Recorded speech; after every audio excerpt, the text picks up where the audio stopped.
So we've been riding a pretty desirable bike recently here at Flow. Here we've got the Specialized S-Works Enduro 29/6 Fatty, which I know a lot of people have been waiting to hear our thoughts on. The 5 big talking points in our mind about this bike. We'll start off with the fact that this is the biggest overhaul that the Enduro's had in some time. Now obviously the Enduro isn't a new name in the Specialized lineup, but for 2017 it has had a pretty serious reworking, and one of the things that we've liked about this reworking is the fact that it seems to have had a big nod towards practicality. Yeah, definitely, most definitely. So what we're seeing is internal routing, but not just internal routing, it's actually sleeved in the frame. Thank God. Yeah. So home mechanics everywhere, and shop mechanics for that matter, are going to love that. Yeah. Another big nod to practicality is the 8mm bearing size throughout. Yeah, same bearings the whole way through, which is fantastic. If you're having to overhaul your rear suspension, there's no mucking about at the bearing shop trying to find 15 different sizes anymore. It's one the whole way through. Just That's the cool. one size, and also it means, you know, if something does happen to come loose on a ride, most multi-tools are going to have an 8mm on it, so you'll be able to tighten it back up. Yep. Threaded bottom bracket. Yep. That's nice. Less creaking, easier to maintain. Very nice. And finally, SWAT. Yes. The SWAT is awesome. The bike also comes with a few different sleeves for common items, so multi-tools, pumps, stops it from rattling around inside the frame. Yeah, that's right. So I mean, obviously, there we go. A few very practical additions with the overhaul this bike has had. The other big change, obviously, with the overhaul that this bike has received is the geometry has been updated. It's been given the longer, lower, slacker treatment that every single bike on the planet seems to be getting at the moment, but which is obviously particularly important in this sort of enduro category. Second big talking point is the fact that you have wheel size options with this bike. You get a standard 650B version of this bike, the 29er version that we have here, and then the 29er frame and fork can also accommodate 6 fatty wheels, or 650B plus, or 27.5 plus, whatever you want to call it. So you've really got, within the Enduro platform, not just 1 or 2 wheel sizes, but you actually have 3. You do. So don't need to change anything on the 29-inch frame if you want to run 6 fatty, or what that actually is would be something like a 27.5 by 3-inch tyre. Yeah, you tried that out on this bike too, didn't you? I did, yeah. So it definitely changes the way the bike rides. Totally. Changes the geometry quite a lot. It does, yeah. So it lowers the bottom bracket by 5mm. The big riding change that it makes, though, is, I think the word that we'd probably use is control. Yeah, okay. Something with 160mm of travel and big, wide rims and tyres just gives you so much control out on the trail. Totally, but obviously there are some downsides, I guess. It's a little bit heavier. A lot of people are probably not going to like the slightly, I guess, cushy slugginess that you sometimes get with the bigger tyres. So horses for courses, but you've got that option at least. Yeah, it's good. Always good to have options, and I think we're definitely seeing a lot more of people experimenting with different stuff. So yeah. What would you do, Will? What would be your pick of the wheel sizes? I think I'd go for the 29. Straight up. With you. I like this. Straight up 29. What we're looking at now, but a couple of changes that we'll talk about a bit later on. Totally. The third big talking point, and this is not just across the Enduro, but this is something that we're starting to see a bit across Specialized more generally, is Öhlins suspension. Now, this particular bike has Öhlins front and rear. Thoughts, please, Will? Let's start at the front end. So the fork is the RXF36, which is a brand new model from Öhlins. So comparable to a Pike or a Lyric or a Fox 36. And it is a stiff unit. Yeah, it's got the one-piece crown and steerer. Yeah, one-piece crown and steerer.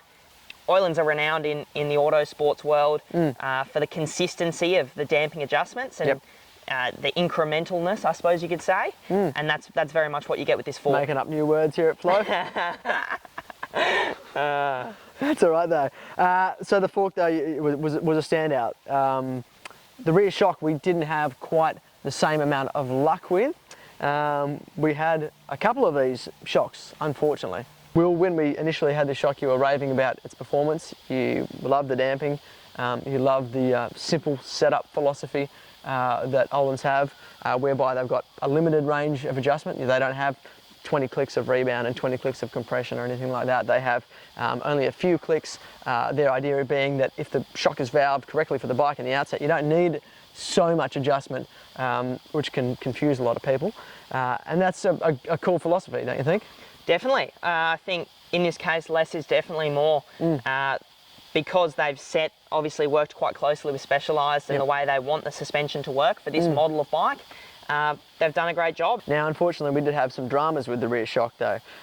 We had some air loss issues early on, whereby it was packing down over the course of a ride, almost like the air was moving from the positive chamber to the negative chamber, or something like that. We don't know. Told us that it was a totally isolated incident. It wasn't something that they've seen before. Either way, bit of a bugger. You don't expect that from Öhlins, and you don't expect that on an expensive bike of this caliber. So watch this space. Specialized did sort out those issues nice and quick though, as we said. So we hope this Öhlins and Specialized partnership can really, I guess, help Öhlins get their product totally perfected for mountain biking, because as we said, when it was working, it was bloody fantastic. Definitely. I think it's probably good to see a bit of a shake-up with that duopoly of Fox and RockShox, and have someone from a slightly different background come in and yeah, give it a crack. Totally.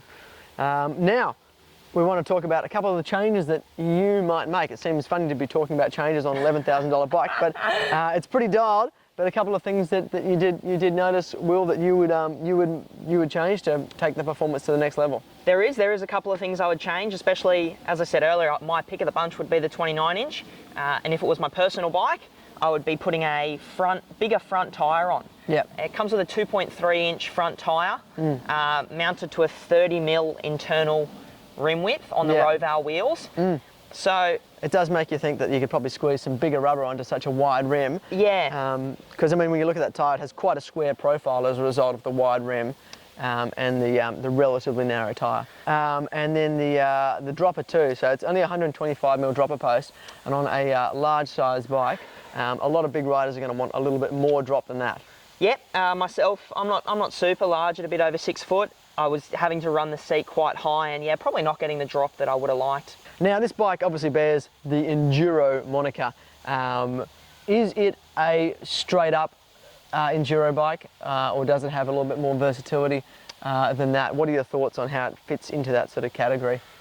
I think it's a really, really impressive bike. As you said, it does bear the Enduro name, and we do some of the world's fastest riders in Jared Graves and Curtis Keane are riding this thing at the EWS. Yes.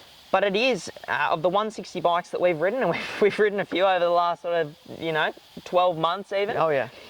And this is one of the more versatile ones out there. It's good. It's light, it's zippy, it doesn't feel sluggish and slow in the single track. Yep. So I was really impressed by its versatility. Totally, and I mean obviously in the 29-inch format, it's pretty good at eating up the Ks too if you want to do some longer rides, so pretty cool. Definitely, they've done a great job with making this pitched at more than just the rowdiest descents that you can imagine. That's not to say that you don't feel pretty comfortable in the rowdy stuff? No, it felt very, very comfortable, and indeed, as I said, the limiter was probably my very thin forearms with holding on to the bike when the going got gnarly. So it was yeah, the performance is really good in a variety of terrains, and yeah, they've done a great job with that. Totally. Well, that's the Enduro S-Works 29/6 Fatty. A hell of a bike. And make sure you jump onto the website and read the full written review for all the lowdown, more photos and heaps more of this bloke.